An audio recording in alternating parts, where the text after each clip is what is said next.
අයිබෝන් අපි අද කතා කරන්න යන්නේ කොහොමද දැන් බයිසිකලයක් වංගුවක ගමන් කරනකොට අනිවාර්යයෙන්ම ආනත වෙන්න ඕනද කියන අදහසනේ මම මේ තම්නේල් එකේ දාලා තින්නෙත් ඒක.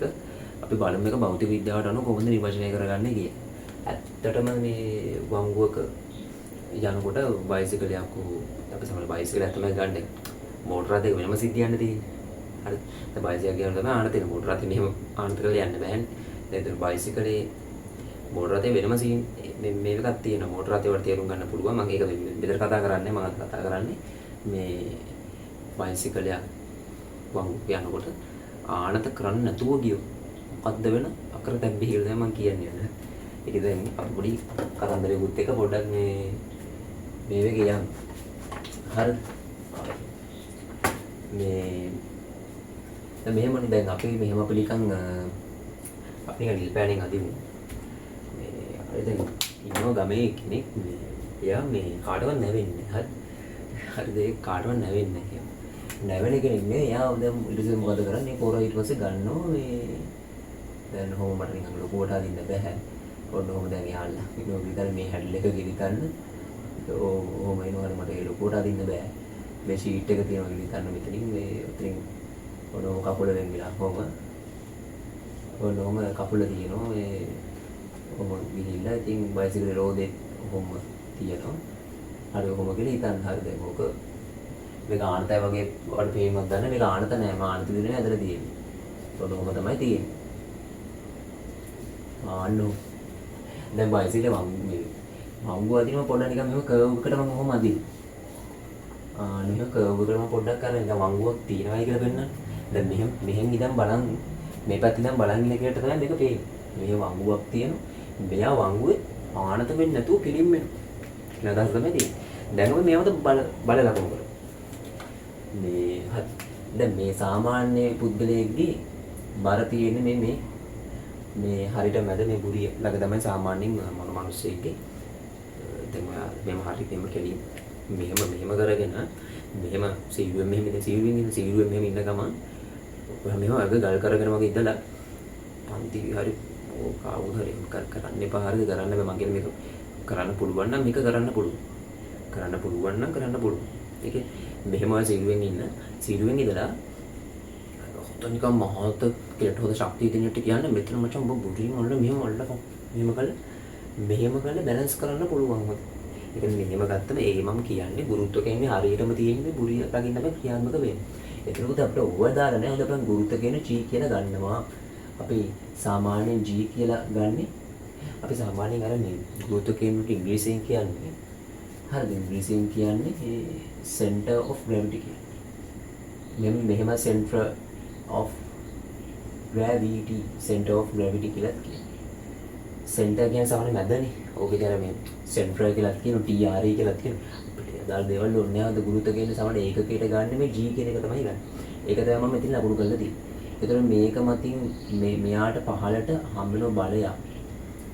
මේ පහළට බලා දින්න තමයි මට ඔන්න අපි පොඩ පුරාම විදිහට අදිමු අනික අන්නෝ පහළට mg කියන බල ක්‍රියාත්මක වෙනවා. ඒ කියන්නේ යාගේ බර හරිද? යාගේ බර. අපිට ලකුණනේ. හරි. ඔන්න බර ක්‍රියාත්මක වෙනවා. දැන් ඒකත් එක්කම දැන් මෙහිම අපි යනකොට මෙහිම මේ යනකොට දැන් ටයර් එකේ රෝද තියෙනවනේ.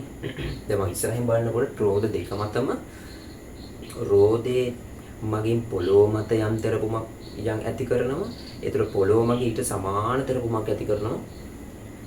සමාන තරපුමක් හැම විටම දැන් මොන වෙනවද මම නිකන් බිත්තිය මත මෙහෙම තද කරොත් හරිද?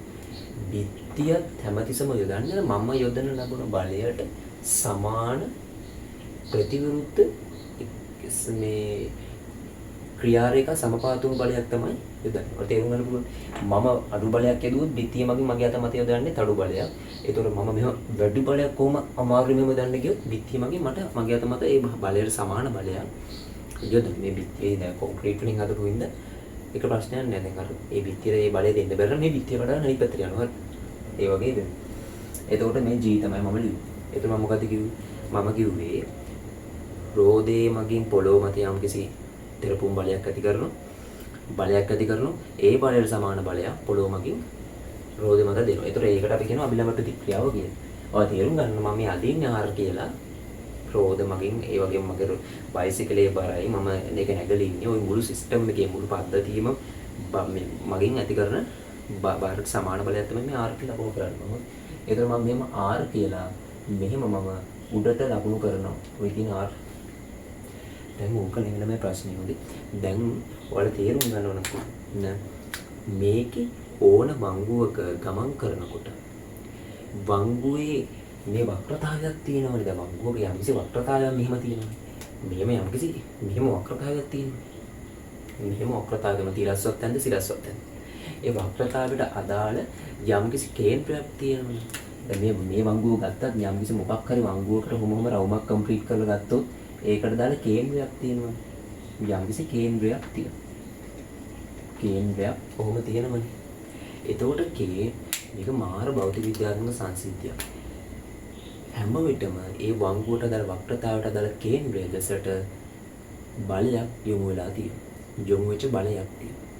හැම තිස්සම වංගුව ගමන් කරනකොට ඒක ඇති වෙනවා. දැන් මෙන්න තිරස්ව මෙහෙම යන පාරක වංගු නැති පාරක යනකොට ඕක ඇති වෙන්නේ නැහැ. නමුත් වංගුවක යම්කිසි වක්‍රතාවයක් එක තියෙන තැනකදී මේ ටයර මත ටයරනේ දැන් අපේ කකුල බිමට ස්පර්ශ වෙලා නැහැ නේ. ටයර නිස්පර්ශ වෙලා අපි ඉන්නේ බයික් එකේ උඩ. එතකොට මොකද වෙන්නේ? ටයර මත තමයි අර බලයක් මෙහෙම හටගන්නේ මොන පැත්තට වංගුවේ කේන්ද්‍රය දෙසට. ආන්න බුලේ වැඩි තව බලයක් එතකොට තියෙනවා. ඒ තමයි මේ ඉඳන් මේ පැත්තට බලයක් තියෙනවා. අපි F බලයට කියමු. අපි F බලය. හරිද? ඔන්නෝකට අපි කියනවා කේන්ද්‍රාභිසාරී බලය කියලා. කේන්ද්‍රාභිසාරී බලය. කේන්ද්‍රාභිසාරී බලය කියලා කියනවා. මම මේක මකන්නම්. කේන්ද්‍රාභිසාරී බලය. එතකොට දැන් මෙතනදී අහන්න කේන්ද්‍රාභිසාරී බලය කියන දේ යෙදෙන්න පුළුවන් විවිධාකාර තියෙනවා. මම ආතති බලයක් විදිහට කියන්නේ තන්තුවක කරොත් ඒක ආතති බලයක් වෙනවා. මම මේ සිද්ධිය ගැන කතා කරොත් මේ සිද්ධියදී දෙන්නේ රෝදයේ ටයර වල පෘෂ්ඨය සහ බිම පොළොව අතර ඇතිවන ඝර්ෂණ බලය මගින් තමයි මෙතනදී කේන්ද්‍රාභිසාරී බලය සැපෙන්නේ. එතන F කියලා මෙතනදී මම තරල බුල දාලා මෙහිදී කේන්ද්‍රාභිසාරී බලය සැපෙන්නේ ඝර්ෂණ බලය මගින්.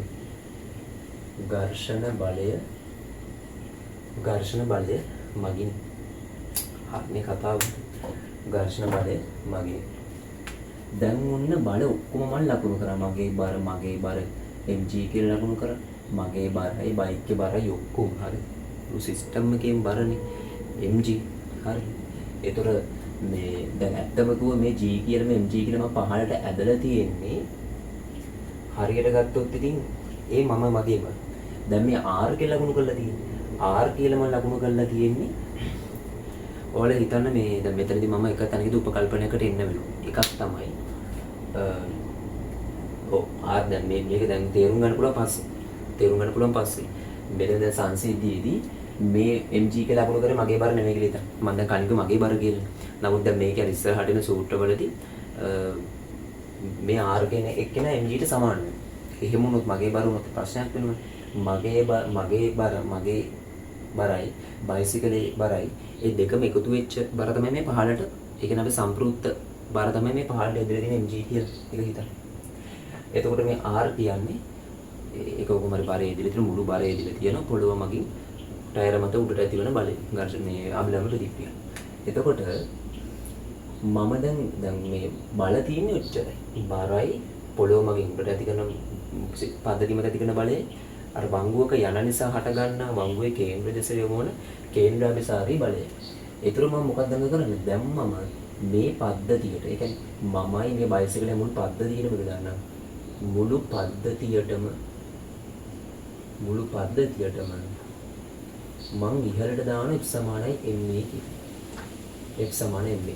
මේ මම මේක දාන්නේ ඇයි? මොකද බලය කියන්නේ ත්වරණය කියන්නේ දෛශිකයක් නිසා. අර දෛශිකයක අපි සාමාන්‍ය දැන් දෛශිකයක් කියන්නේ x කියන්නේ දෛශිකයක් නම් ඒකට අපිට මෙහෙම දාන්න පුළුවන්. නැත්නම් x කියන කෙනාට අපි මෙහෙම දාන්න පුළුවන්. පමණක් වේවලට මෙහෙම පොඩ බෝල්ඩ් කරලා දාන්න. මේක පොඩ්ඩක් බෝල්ඩ් කරනවා. බෝල්ඩ් කරලා දාන්න පුළුවන්. මේ තියෙන දෛශිකයක් දෛශිකයක් නිරූපණය කරන ආකාර ඕනෑ ලියා ගන්න ඕනේ. ඕනෑ ලියා ගන්න. දෛශිකයන් නිරූපණය කරන ආකාර තමයි ඔය. අපි බොහෝ දුරට ෆිසික්ස් වල මේක තමයි යොදන්නේ. අර අනිත් ඒවා නිකන් ඇප්ලයිඩ් මැත්ස් වලට වගේ යොදන අවස්ථා. ඊළඟට F සමානෙන් මේ දැම්මම මෙතනින් එනවා R කියලා. ඍණ mg ස්කන්ධය m වාරය මේ මුළු පද්ධතිය ස්කන්ධය m කියලා හිතන්න. බයික්ගේ ස්කන්ධය, මගේ ස්කන්ධය, මුළු ස්කන්ධය, සම්ප්‍රයුක්ත ස්කන්ධය m කියලා හිතන්න. ඒතකොට ඉහළට තොරණයක් නැහැ නේද? දැන් මෙයා තිරස්වන යන්නේ. තිරස්ව තමයි යන්නේ. ඉහළට තොරණයක් නැති ඉන්නේ බිඳුව. ඒතකොට R සමානයි mg කියන සූත්‍රය එනවා. හරි නේද? හරි. ඒ කියන්නේ මොකද? පොළොව මගින් අපේ ටයර් මත හෝ මගේ මුළු පද්ධතිය මත ඉහළට එදෙන අභිලම්බ ප්‍රතික්‍රියාව මගේ බරටයි බයිසිකල් බරට එකතුවට සමානයි කියලා තමයි අදහස එන්නේ. අනේ මම ඊළඟට දානවා මේකේ කේන්ද්‍රය දෙසට මේ පැත්තේ කේන්ද්‍රයක් ඇතිනේ. ඒ කේන්ද්‍රය දෙසට කාටද මම දාන්නේ? මෙයාට දාන්නේ මුළු පද්ධතියට කේන්ද්‍රය දෙසට තමයි දාන්නේ. මෙතන මම කරන්නේ ඉහළට මුළු පද්ධතිය. මෙතන දාන්නේ කේන්ද්‍රය දෙසට මුළු පද්ධතිය. මුළු පද්ධතියටම මම මේ පැත්තට දානවා F සමානයි m කිය. ඒකමයි දාන්නේ. F සමානයි මේ සූත්‍රම තමයි දාන්නේ. දැම්මම පස්සේ බලන්න මොකද වෙන්නේ. මේ කියන බලය එනවා F කියන බලය එනවා. එතකොට මේ F කියලා දැම්මම එතනත් F කියලා දැම්මේ මේ තියෙන්නේ. හරි අපි F නැතුව වෙන එකක් දාමු. F dash වගේ එකක් දාමු. ඒ දෙක වෙන් කරගන්න එපා නැත්නම් ඕක පැල්ලෙනවා. මේ බලයට වෙනස් පොඩ වෙනස් කියලා හිතන්න මොකද මේ F මෙතනට දැම්මම පස්සේ නිකන් අවුල් වගේ. අපි F dash කියලා දාමු. හරි. ස්කන්ධය F dash m. තව මොනවද එන්නේ? මෙයාගෙන් එන්නේ නැහැ, මෙයාගෙන් එන්නේ නැහැ. මට කියන්න අමතකුණා දැන් මේකේ මේ දැන් මේ පුෂ්ඨය හරහා දැන් මෙහෙම වංගු හරහා මෙයා යනවනේ යම්කිසි වේගයකින් ස්පර්ශීය වේගයකින්. අනේ ස්පර්ශීය වේගය v කියලා අපි හිතමු. ස්පර්ශීය වේගය v කියලා අපි හිතමු. එතකොට මෙතනින් එනවා mv වර්ගෙලදී මහීයට ඒක කොහොමද වගේ? මෙහෙම යනවා. මේ කේන්ද්‍රාභිසාරී බල හොයන සූත්‍ර තුනක් තියෙනවා. එකක් තමයි F සමානයි mv වර්ග බෙදීම r. කේන්ද්‍රාභිසාරී බලය F නම් mv වර්ග බෙදීම r. තව එකක් තියෙනවා mr ඔමේගා වර්ග. තව එකක් තියෙනවා mv ඔමේගා කියලා. මම මේ පද ටික හඳුන්වන්නම්. b කියන්නේ එම අවස්ථාවේදී පරිධි ස්පර්ශීයව සිදුවන ප්‍රවේගය. ඒතර r කියන්නේ ඒකේ r m කියන්නේ ස්කන්ධය. මේ ඔමේගා කියන්නේ කෝණික ප්‍රවේගය. ඒක අනිත් ඔකම හඳුන්වන්නේ අන්න ඕක තමයි තියෙන්නේ. මේ මම ලිව්වේ කේන්ද්‍රාභිසාරී බලය සොයන සූත්‍ර තමයි මම මේ කිව්වේ. බලය වෙන සූත්‍ර තමයි කිව්වේ. ඒකත් ඕනනම් ලියා ගන්න ඕක එකක් ඔයාලා ලියාගෙන නිකන් මොකම නෑ මේ කොටද මේ R නෙවෙයි මේ තියෙන්නේ B. මේක හරි අපි මේක නිකන් හරි ඔන්න මොකක් ප්‍රකාශනයකුත් තියෙනවා. කේන්ද්‍රාභිසාරී බලය F dash එක මම ගති ඝර්ෂණ මගුවා. ඒක එදෙන් මේ අවස්ථාවේ ඝර්ෂණ බලය මගේ. ඒකට තේරෙනවා. ඒකට මම ලියුවා දැන් වෙන කිසි බලයක් R වත් mg වත් දෙන්නේ නැහැ. මේ පැත්තට අර V තියෙන හින්දා සූත්‍ර තුනක් කිව්වා. කේන්ද්‍රාභිසාරී බලය වල සූත්‍ර තුනක්. ඒ සූත්‍ර තුනේ මේක තමයි මම ගත්තේ mv වර්ග බෙදීම r. දැන් හරි හොඳ. mv වර්ග බෙදීම r. r සමානයි mg f dash mv වර්ග බෙදීම r කියලා සූත්‍රයක් ගත්තා. දැන් ඔන්න මෙහෙම කතන්දරයක් කියන්න. දැන් මම මොකද්ද මේ කතන්දරය කිව්වේ? මෙයා වැටෙන කතන්දරයක් නේ. අපි බලමු මෙතන වැටෙන්නේ කොහොමද කියලා කියමු. දැන් මේ ගුරුත්ව කේන්ද්‍රය මේ පද්ධතිය. ඒ කියන්නේ පද්ධතිය කියන්නේ මොකද? මේ මිනිසා සහ මේ බයිසිකලය. මිනිසා සහ බයිසිකලය දෙකටම තමයි සංයුක්තයට නම් පද්ධතිය කියලා කියන්නේ. ඒ පද්ධතියේ ගුරුත්ව කේන්ද්‍රය මගින් මේ ගුරුත්ව කේන්ද්‍රය මතින් අපි හිතමු යම් කිසි දුරක් මේකට තියෙනවා. අපි හිතමු මේක x කියලා. මේ ගුරුත්ව කේන්ද්‍රය දැන් මේ ටයරයේ මේ පොළොවේ අතර ගෑවෙන තැන නැත්නම් අපි කියමු පොළොවට කියලා. මේ ගුරුත්ව කේන්ද්‍රය දැන් පොළොවට දුර x. මේ ගුරුත්ව කේන්ද්‍රය වටා මේ ඝර්ෂණ බලය, ඒ කියන්නේ කේන්ද්‍රාභිසාරී බලය මගින් මේ ඝර්ෂණ බලය නේ දැන් කේන්ද්‍රාභිසාරී බලය වෙන්නේ දැන් මෙතන. මේ අවස්ථාවේ කේන්ද්‍රාභිසාරී බලය වෙන්නේ ඝර්ෂණ බලය. මේ ඝර්ෂණ බලය මගින් දක්ෂිනාවර්ත ගෝර්ණයක් මෙහෙට හට ගන්නවා. මොකක් වටාද? G වටා මෙහෙට මොකක් මගින්ද? මේ ඝර්ෂණ බලය වගේ දක්ෂිනාවර්ත ගෝර්ණයක් මෙහෙට හට ගන්නවා. දැන් මෙයාට දැන් මග්ගුවේ බැලන්ස් එකේ මෙහෙම පාඩු යට යන්න වැටෙන්නේ නැති වෙන්න ওই ගූර්ණේ නැති කරන්න අපිට අනිවාර්යයෙන්ම තව ගූර්ණයක් එපේ. ওই ගූර්ණේ නැති කරන්න අපිට මේ පැත්තට ගූර්ණයක් මේ පැත්තට මේ පැත්තට ගූර්ණයක් එපේ. මේ පැත්තට දක්ෂිණාවත ගූර්ණයකට එරෙහිව වාමාවත ගූර්ණයක් එහා සමානව යෙදුනොත් තමයි මෙයාට වැටෙන්නේ නැතුව යන්න පුළුවන්. දැන් මොනවත් කරගන්න බැහැ. මේ වගේ ගූර්ණයක් හටගන්නේ නැහැ. මොකද මෙයා දැන් ආනත වෙන්නේ නැහැ. මං කොහේ මෙයා නැවෙන්නේ නැති පොරක්. එයා තමයි දැන් බයික් එක ගන්නේ ගමේම කාටවත් නැවෙන්නේ. එයා ගන්න බයික් එක මම මොකටද කාටවත් නැවෙන්නේ නැති කේ වංගුල නැවෙන්නේ කියලා එයා යනවා ගෙලින්. හරිද? නැවෙන්නේ කෙලින් යනවා. ඒතර මොකද වෙන්නේ මේ ගූර්ණය හටගන්න ගූර්ණයෙන් මේ බලෙන් හටගන්නා ගූර්ණයට සමාන ගූර්ණයක් අනිත් පැත්තට ඇති වෙන්නේ. දැන් මොකද වෙන්නේ? දැන් අපි දන්න ගූර්ණයක් කියන්නේ බලයවරක් ලම්බක දුරනේ. බලයවර මේ ලම්බක දුර ගමන් x කියලා ලියමු. එතකොට මේ f dash වර x කියන ගූර්ණයට නැති කරන්න කිසිම ගූර්ණයක් නෑ. එතන මොකද්ද වෙන්නේ? මේක මේ ගුරුත්ව කේන්ද්‍රය වටා මේ පැත්තට මෙහෙම කළ ගූර්ණයක් හටගන්නවා. මේ පැත්ත. දැන් මොන බයිසිකලේ මම යනවා මෙහෙම කියලා මෙහෙම කෙලින්ම යනකොට මේ පැත්තට ගූණයක් හටගත්තා මෙහෙම කරලා මොකක් වෙනවද මගේ බයිසිකලේ වැටෙනවා. මේක චෙක් කරන්න පුළුවන් කිසි ප්‍රශ්නයක් නැහැ මේ ප්‍රායෝගික අවස්ථාවේ. නමුත් පරිස්සමින් ලොවෙත් පරිස්සමින් චෙක් කරන්න යන්නත් තිබා මේ පරිස්සමික වෙනවා කියලා දැනගෙන නොකර ඉන්න එක තමයි වඩාත්ම සුදුසු. අවදානමකට සූදානම් ඉන්න එක තමයි ගොඩක්ම සුදුසු. ඒක කරන්න යන්න එපා. දෙහිම වෙනවද කියලා බලන්න. අදිසර ඔයලා ලොකු මඩතුවක් වුණා. කියන්න බෑනේ. ඒකෙන් ඒව නොකර ඉන්න මේ වගේ එකක් තියෙනවා. අපු මේක මේ යනකොට අපි අහනවා මෙහෙමයි කියන්නේ මම ඊළඟට කියන ආනත උනාම මෙහෙම සංසිද්ධියක් තියෙනවා එහෙම. හරිද? ඒක කරන්න යන්න එපා. අනුතරක් වෙන්න පුළුවන්. හරිද? ඒක නිසා මොකද කරන්නේ? දැන් මේ පැත්තට ගුරුණයක් අට ගන්න. දැන් මම බයික් කරනවා වංගුවේ කෙලින් යනවා බලන්න. මෙහෙම ගල්ලා බයිසිකලේ මෙහෙම ගල්ලා උස්සලා බැලුවා අනිත් පැත්තට දැන් මේ ටයර් මගින් ගුරුණයක් අට ගන්න නිසා. දැන් මොන ඔය කතන්දරේ හරි. දැන් මම කියන්න හදන්නේ ඇයි ආනත වෙන්න ඕනේ කියලා. හරිද? දැන් ආනත දැන් ඔන්න ඔය කතන්දරේ ඕන නම් ලියා ගන්න. හරිද? ඕන නම් ලියා ගන්න. හරි. දැන් මම මේකෙම ලියන්නන්නේ. මේකෙම අදින්න මේ රූපසරානේ වදින්න ගමන් නැහැ නේද? කම ඉක්වත් අපි කරමු.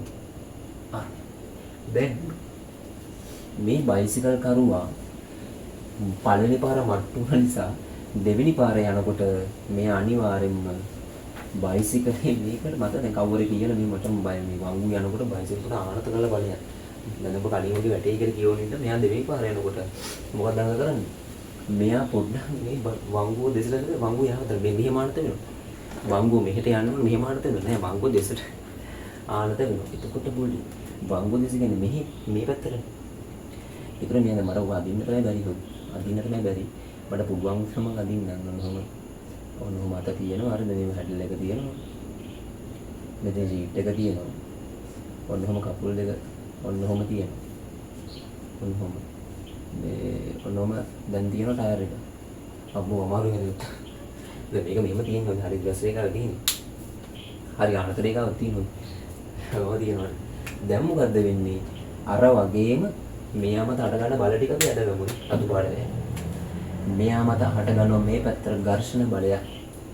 අරගම තමයි උදේ. අර ඝර්ෂණ බලයම කියන්නේ මම අර බලයකින් අර බලයටත් දන්නේ F නේ. දැන් මෙතන තියෙන විතර බලයක් තමයි මම මේ ඝර්ෂණ බලයක් දෙන්නේ. එකක් කියලා හඳුන ගන්න මම F dash කියලා දැන් හරි දැන් F කියලාම දාගන්න ප්‍රශ්නයක් නැහැ. ඒතර මෙයා මතින් ඉහළට හරියට හට ගන්නවා අභිලම්බ ප්‍රතික්‍රියාව.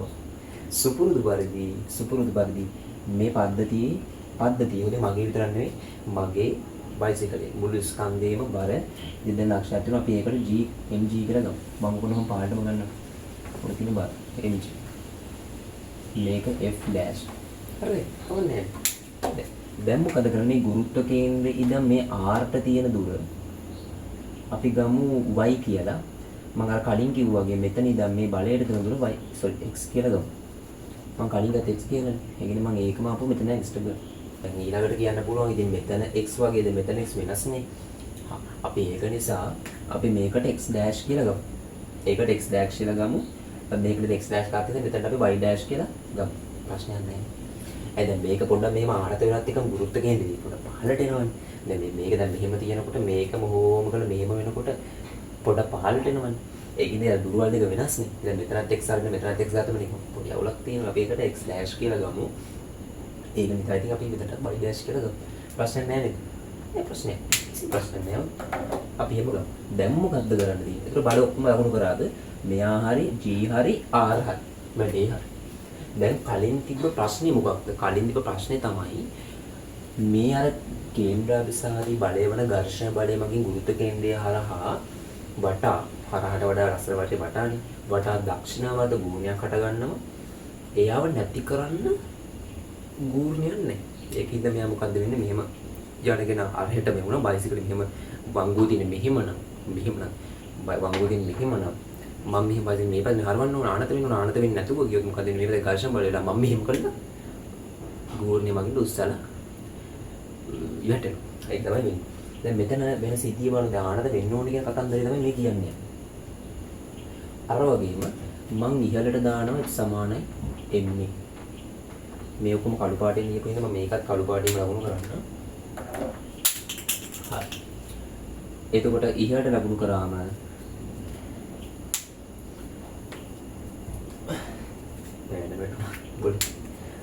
ඉහළට ලකුණු කරාම මෙතනින් R එනවා, මෙතන වෙන mg එනවා. F ගෙන් මේ පැත්තට සංරචකයක් නැහැ ස්කන්ධය. ඒ කියන්නේ මුළු පද්ධතියම ස්කන්ධය. මගේ ස්කන්ධය බයිසිකල් ස්කන්ධය මුළු පද්ධතිය ස්කන්ධය. ඉහළට තොරණ යන්න තියෙන බිඳුවයි R සමානයි mg. R සමානයි mg. මම තවද සූත්‍රයක් ගන්නවා. ඒ තමයි කේන්ද්‍රයේ දෙසට. දැන් මම කියන්නේ මොන කේන්ද්‍රයේ දෙසටද? මේ වක්‍රතාවයට අදාළ ඒ වංගුඩ අග වක්‍රතාවයට අදාළ කේන්ද්‍රයේ දෙසට. කේන්ද්‍රයේ දෙසට මේ පැත්ත දාන්න F සමානයි MA කියලා. මේ පැත්තේ බලය මොකද්ද? F dash එතකොට R ගෙන් එන්නේ mg ගෙන් එන්නේ මගුව පදිස්පර්ශී වේගය අපි මේ v කියලා හිතමු. එතකොට mv වර්ග බෙදීම R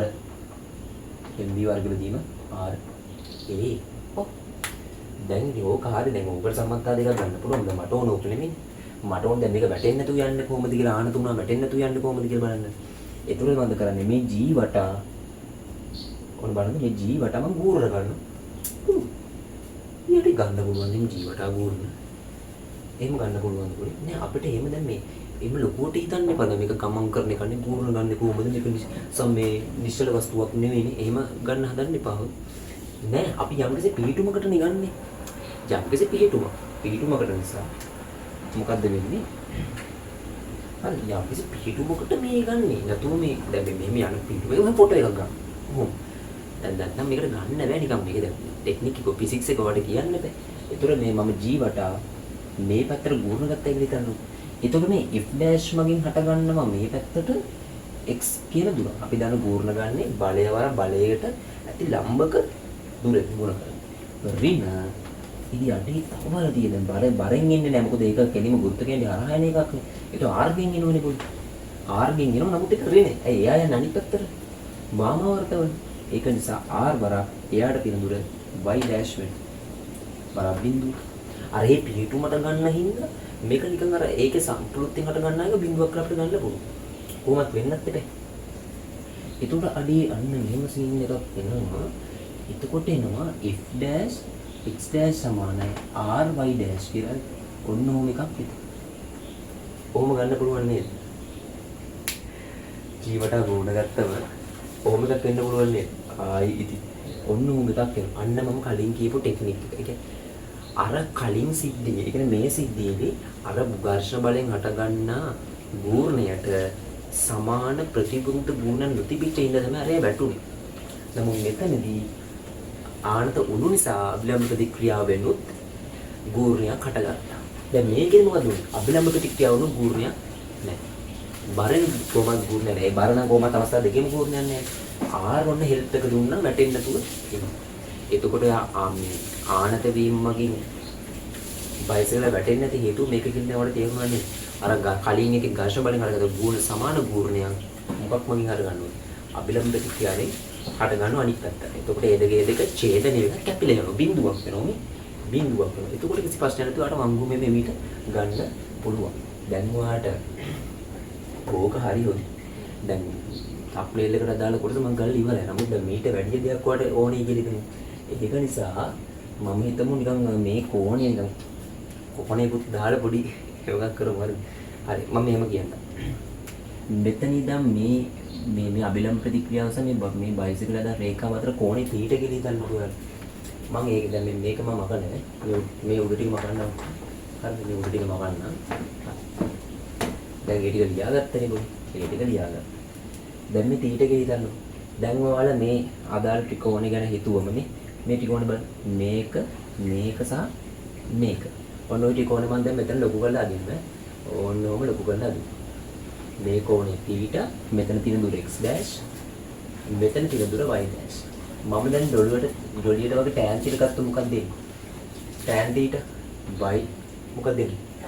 සම්මුඛ පාද බෙදීම එකට උ බද්ධ පාදේ. එතන y' බෙදීම x' කියලා ඒකත් මාර වැදගත්. ඒකත් ඕන නම් ලියාගෙන තියාගන්න. tan θ කියන්නේ y' බෙදීම x' කියලා. හරිද? දැන් අහන්නකෝ කියන්නේ මම කලින් ගත්ත සම්බන්ධය කිව්වා f' x' සමාන r වරක් y' කියලා. ඔන්න ඔය සම්බන්ධතාවයක් ගත්ත නේද? ඔව් ගත්තේ. දැන් අපි දන්නවා r කියන්නේ ආයක මම කිව්වා r කියන්නේ කලින් මම කිව්වා මොකද mg කියලා මම කිව්වනේ. r කියන්නේ mg එක මම කළා මම මෙතන තිබ්බේ mg f' කෙනෙක් කියලාට මම කිව්වා mv වර්ග බෙදීම r වරක් x' සමානයි r කියන්නේ mg වරක් y' මේ m ට මේ m ට p කැපී යනවා. එතකොට එනවා x. දැන් මේක මට හදාගන්න එපේ. ඒකින්ද y' බෙදීම x' මේ y මේ x' අරගෙන බෙදුවා. මේ g මෙහෙට ගත්තා. v වර්ග බෙදීම gr.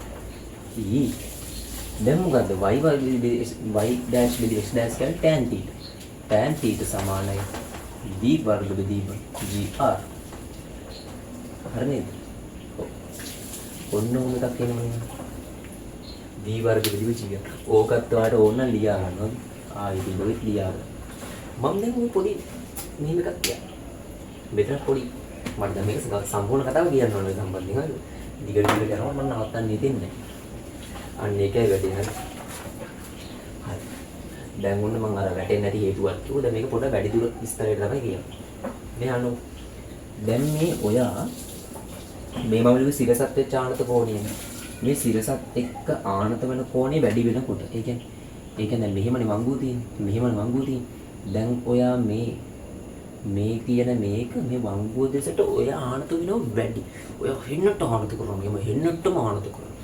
ඒ කියන්නේ සිරසත් එක්ක හදන කෝණය මොකක්ද? මෙහෙම එනට ආනත කරනවා කියන්නේ වැඩි වෙනවනේ. කෝණය වැඩි. සිරසත් මේ සිරසත් එක්ක හදන කෝණය වැඩි. ඔයා හෙනුට වංගුව දෙකට හෙනුට පමණක් ඔය දැකලා තියෙද ඔය මේ ගොඩක් රේස් බයික් වල රේසින් කාර් මේ බයික් වලිනකොට අර වංගුව මෙම බිහි වංගුව සිප ගන්න මූණ වංගුවේ ගෑවෙනවා. මේ කියන්නේ මූණ පොළවේ ගෑවෙනවා. ඒ තරම් දුරට නවනවනේ. එතකොට මේ තීට කෙනෙක් නා වැඩි කරනවා. තීට වැඩි වෙනවා. ආර් නියතයි. ආර් නැසෙන අපරාට ඕනේ තීට වැඩි වෙන එක මොකක්ද දෙන වාසිය කියලා තමයි මට ඔයාලට කියන්නේ. දැන් මේ සූත්‍රයට අනුව මේ තීට වැඩි වෙන විට tan තීට කියනගේ මොකක් වෙනවද? වැඩි වෙනවද? අනිවාර්යෙන් වැඩි වෙනවා. එතකොට දැන් g කියන්නේ ගුරුත්වජ ත්වරණය. g කියන්නේ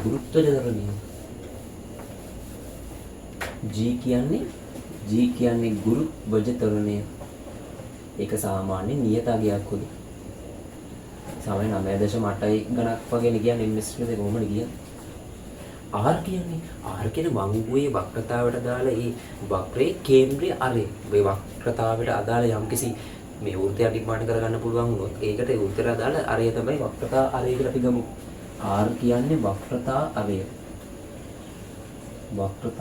එතකොට වෙනස් වෙන්නේ. මෙහෙම මේ v කතන්දරේ තමයි මට උනේ. ඒතර මේ gr කියන එක නියතයි. ඒකද දැන් මේ tan θටත් වැඩි වෙනවා. දැන් මේ දෙක සමානයිනේ. සමානතාවයෙන් මේ දෙපැත්තම සමාන කරලා තියෙනවා. මේ දෙකම නියතයි. ඒතර θ කෝණය කියන්නේ ආනතිය වැඩි වෙන්න. ඔයාලට තේරෙනවද? මේ ප්‍රකාශනය දැන් වැඩි වෙනවා tan θ වැඩි වෙන එක පැත්තක් වැඩි වෙනවා. දැන් මේක දකුණ මේක වම පැත්ත වැඩි වෙනවා. ඒතර මේ පැත්තත් වැඩි කරගන්න එපා. ඒතර gr කෙනෙක් කියලා නියතයි. ඒතර v වර්ගයෙන් පොඩි සීන් කෝණයක් කරන්න වෙනවා. හරි. මනෝට තේරුම් ගන්න පුළුවන්. මේ ඔයා වංගුවක දැන් ඔය රේස් බයික් සංසිද්ධිය වල උඩ ගන්න. රේස් බයික් වල එන මොහොත බයික් පදින්න ඒ කට්ටිය වංගුව මතත් වැඩි වේගයක් ලබා ගන්න තමයි වැඩිපුර තරම්. මොකක් දෙසද? වංගුව දෙසට ආනත කරන්නේ. දැන් මට තේරුණා නේද? ඔයාලට රේස් බයික් කතාවක් වුණා මම කිව්වා. ඇයි මෙහෙම අර පොය දාගෙන ඇති රේස් බයික් පදිනකොට ඒ හෙල්මට් දාලා නිකන් අර එක කලයකට කිට් එක ඇදලා එයා වංගුව මෙව නවනකොට එයා නවනවනේ ළමයි මාර නැවිලා මෙහෙම දැන් මෙහෙම නවන පාර මම මේක ඇදලා බැලුවොත් නිකන් මෙහෙම වංගුව මෙයා ඔළුව මේ ගානට නිකන් ওই බයික් එක නවනවනේ. දැන් මේක වංගුව නම් මෙයා ඒ ගානට නවනවා. මෙහෙම නවනවා. ඊළඟට තේරෙන නවන එකේ වාසිය මොකද්ද කියලා? වංගුවේ ගමන් කරනකොට වංගුවේදී වැඩි වේගයක් ලබා ගන්න පුළුවන්. නේ? මෙයා තීට වැඩි වෙනකොට ටෑන් තීට වැඩි වෙනවා. ඒතර මේ දෙක සමාන කරගන්න v වැඩි වෙනවා. ඒවට තේරුම් ගන්න පුළුවන්. මොකද්ද? ඇයි රේස් බයික් වල අර වංගුව යනකොට නවන්න කිව්වච්චර. මොකද වංගුව මත වංගුව යනකොටත් වැඩි වේගයක් ලබා ගන්න. උන් ඒකත් කිව්වා. ඒකත් කතා කරන්නේ. ඒකත් එතකොට අපි තව කතා කරොත් දැන් මෙතන මම ලිව්ව දේ සූත්‍රය. ඒක ආමෙදී ඊට කලින් හරි. ඔන්න ඔය කතන්දර ටික තමයි කියන්න තියෙන්නේ. හරි මට තව කියන්න තියෙන්නේ මෙහෙම එකක්. දැන් පමණක් වෙලාවට ඔයාට වංගුවර නිකන් රේස් බයික් වල ඉතින් පදිනවා වගේ බෑ. ඔයා පොඩ්ඩක් වයසයි. ඔයාට නමන්න බෑ. නමන්න පුළුවන් ප්‍රමාණයක් තියෙනවා. ඒ කියන්නේ තීට කෝණේ නියතයි කියලා තමයි මට අදහස් කරන්න ඕනේ. ඔයාට මේක තීටෙන් වැඩි නවන්න බෑ. අමාරුයි නවන්න බෑ. එතකොට මේ තීට කියන එක දැන් මේ වෙන අවස්ථාවක්. මම මේ දැන් කතා කරන වෙන අවස්ථාවක්. එනොත් මේ තීට කියන එක කියන නියතයි. ඒ වගේම G නියතයි. දැන් මට ඕනේ මේ මට තව කතන්දරයක් කියන්න බැරුණානේ. මේ කතන්දරේ මේ අහන්න ඕනේ. මට මේ ප්‍රස්තාරයක් අදින්නත් පුළුවන්. ඒ කියන්නේ මට මේ ප්‍රස්තාරයක් අදින්නත් පුළුවන්. ඒ කියන්නේ මේ මොන බලද? දැන් මම කියවනේ අර මේ අවස්ථාවේදී GR නියතයි V tan θ ගේ ප්‍රස්තාරය උනේ කියලා. ඒතර මට tan θ සමානයි 1යට GR වාරයක් V වර්ග කියලා ගන්න. දැන් මේ දෙක නියතයිනේ. වක්‍රතාවය නියතයි. ඒතර මොකද්ද වෙන්නේ? මට ගන්න පුළුවන් y සමානයි mx වර්ග කියන ප්‍රස්තාරය. y සමානයි mx වර්ග ප්‍රස්තාරයට අනුව මේක මේ යමන ප්‍රස්තාරය අන්දර පස්සේ කොහමද දෙන්නේ? මෙහෙන් අදින්න පොඩි කරලා අදින්නම් මේක මේ අන්දර පස්සේ මේක මං එන්නේ මොකද්ද? v ට එදීව tan θ වෙනස් කරලා ප්‍රස්තාරය අදින්න කිව්වොත් ඔන්න ඔහොම එකක් තමයි ඉන්නේ. ඔන්න ඒකත් යන්න ඕනේ ඒකත්. දැන් මේක θ නියතයි g නියතයි මට දැන් පමණක් වංගු තියනවා හෙන්න නැවිල්ලක් නෑ. වංගු මෙහෙම ගන්න තියෙන. කියන්නේ ඒ තරම් වංගුවේ වක්‍රතාවය මොකක්ද ඒක වැඩි. වක්‍රතාවය වැඩි. ඔය උවරලී පැත්ත යනකොට වල දලා ගන්න පුළුවන් පමණක් වංගු තියනවා. මෙහෙම කරලා මෙහෙම එක තැන නවන්න තියෙන මේක. දැන් මෙහෙම කරලා නෝමල් එකේ මෙහෙම යන ගමන් මෙහෙම කරලා නිකන් වංගුවන දැනෙන්නේ නැහැ අපිට වංගුවක් කියලා පමණක් වංගු නවනවා මෙහෙම ෂීට් එකෙන් මෙහෙම අනිත් පැත්ත තෙරපෙන්නම දැන් මේ පැත්තට නම් වංගුව තියෙන්නේ මෙහෙම ෂීට් එක ගිහලා අනිත් පැත්තේ දෙකහට මෙහෙම දැන් ඔයයිනේ ජනේල ළඟම ජනේලට තෙරපෙනවා මෙහෙම ඒ තරම් දිග මේ ලොකු අඩිතඩි වංගුව හරිද එහෙනම් නිකන් මේ එකලක මෙහෙම ගන්න වංගුව ඊටලා තේරුම් ගන්න ඕන ඒකට අදාළව වක්‍රතාවය වැඩි කියන්නේ අරේ මොකක් වෙනවද අඩු වෙනවා වල තියෙනවා ඒ වක්‍රතාවය මෙහෙම හෙන්න මෙහෙම පොඩිනේ මේක තමයි මේ එකක් යනදොත් ඒකට දාලා අරය අඩුයි හෙන්නම අඩුයි ඊට මේ ප්‍රකාශ කරලා tan θ මෙතන දින ඒක θ නියතයි සහ tan θ නියතයි v වර්ග තමයි v වර්ගයයි r අතර විචලනය තමයි මට ඕන g තියෙනවා g නියත r තියෙනවා වක්‍රතාවය හෙන්නට මෙහෙම නොතේරෙන්නේ වක්‍රතාවය කියන්නේ නැවෙන්න ඕන ප්‍රමාණය හෙන්නට වැඩි නිසා අරය අඩුයි අරය හෙන්නටම අඩු නිසා මේ සමස්ත මේ GR කියන ගුණිතය මොකක්ද වෙන අඩු වෙනවා. ඒතර පහළ කියන අගේ ගොඩක්ම දැන් මේ මෙහෙම කියන්නේ මේ v වර්ග සමාන මේක ගුණ කරනවා v වර්ග සමාන GR tan θ කියලා ප්‍රකාශය මට ගන්න පුළුවන්. දැන් මට විචල්ල දෙක ඕනේ GR නිසා මම මෙහෙම ගන්න g වර tan θ වාරයක් r කියලා මම ගන්නවා. θ නියතයි. එයාට වැඩි නවන්න බෑ එකතන ඉන්නේ. ඒකින් යාට වැඩි t නියත tan θ නියත g නියත ගුරුත්වාකර්ෂණය r තියෙනවා. r ගොඩාක් අඩු නිසා මේ දෙකම නියතයි. හරිද? දැන් මෙතනින් උනත් හිතන්න පුළුවන්. හරිද? මේක නියත කර ගැනීම සඳහා මේ පහළ පදය අඩු උනායි කියන්නේ දැන් මේක නියත කරගන්න එපා. මෙයාත් අඩු වෙන්න ඕන නැහැ. එයා වැඩි වෙන්න ඕන. එතකොට මෙයා ටෑන් තිර නියත කරගන්න පුළුවන්. මේ පහළ එක හෙනකට අඩු වෙනකොට සමස්ත ප්‍රකාශනයන් ලෙස මේක හෙනකට වැඩි වෙනවනේ. සෝරි මේක වැඩි වෙනනේ අඩු වෙන්න ඕන. සමහරට අඩු වෙන්න ඕනයි. G පහළ කියන පදේ හෙනට අඩු වෙනකොට සමස්තයක් වශයෙන් මේ පදේ මොකක් වෙනවද? හෙනට වැඩි වෙනවා. ඒක අඩු කරගන්න v වර්ග කියන ප්‍රකාශනය අඩු වෙනවා. ඒ අඩු වුණොත් තමයි මේ tan θ ඒ අර ගානට අඩු මේ වැඩි වෙන එක අරගෙන මෙහෙම අඩු කරලා අඩු කරගන්න පුළුවන්. මේ දෙක මේ නියත මෙයා නියත කරගන්න පුළුවන්. ඔය දෙක කියන්නේ මෙයා නියත කරගන්න පුළුවන්. එතකොට දැන් මොකද්ද වෙන්නේ? මම අපිට කියන්න ඕනේ මේකයි r හෙනට අඩු වෙනකොට v වර්ගය හෙනට මොකක් කරගන්න ඕනේ? අඩු කරගන්න ඕනේ. අඩු කරගන්න. ඔයා හෙන දිග වංගුව වට නමන්නත් එච්චර බැරි නෑ. හරිද? ඔයාලට වැඩි නවන්නත් බැරි නෑ. නවන්න වඩා උඩරින් නවන්න පුළුවන් නියතගයක් නෑ. ඒක පිළිතුම්. තීර නියතගයක් නෑ. ඔයා ලොකු අඩිතඩි වංගුවකදී බස් එක උදේට සමහරින් බස් එකේ ඒ ගොඩාක් අමාරු වංගුවක් ගන්නකොට බස් එක හැතර ස්ලෝ කරලා තමයි ගන්න. ඕක ස්පීඩ් කරලා ගත්තොත් අනිවාර්යයෙන්ම බස් එක පෙරලිලා මෙහෙම හෙලට වැටෙනවා. වල දෙනවා කියන්නේ. අන්න ඒකයි මට කියන්න ඕනේ. ඒතර මෙතනක් තියෙන b වර්ග සමානයි මේ තියෙන y වර්ග සමානයි mx වාගේ ප්‍රස්ථාරයක්. y වර්ග සමාන mx වාගේ ප්‍රස්ථාරයක් තමයි මෙතන තියෙන්නේ. හරි ඒක අදින් යන්නේ නැහැ. y වර්ග සමානයි mx වාගේ ප්‍රස්ථාරයක් තමයි තියෙන්නේ. ප්‍රස්ථාරය හදා ගන්න පුළුවන් මෙතන ඕනේ. x y ට අගයන් ටිකක් දාලා ප්‍රස්ථාරය ගොඩනගා ගන්න පුළුවන්. හරි එහෙම එකක් තමයි තියෙන්නේ මට කියන්න ඕනේ. ගොඩාක් කර අමාරු වංගු ගන්නකොට r කියනගේ හෙනට අඩු වෙනවා. අමාරු වංගු ගන්නකොට 70 නම් වල ගන්න ඕන අවම වේගයකින් වැඩි වේගයකින් ගත්තොත් පිළිලා යනවා. ඒක තමයි කියන්න ඕනේ. ඒතකොට ඒකට දාන සීරුම් දේවල් කතා කරනවා.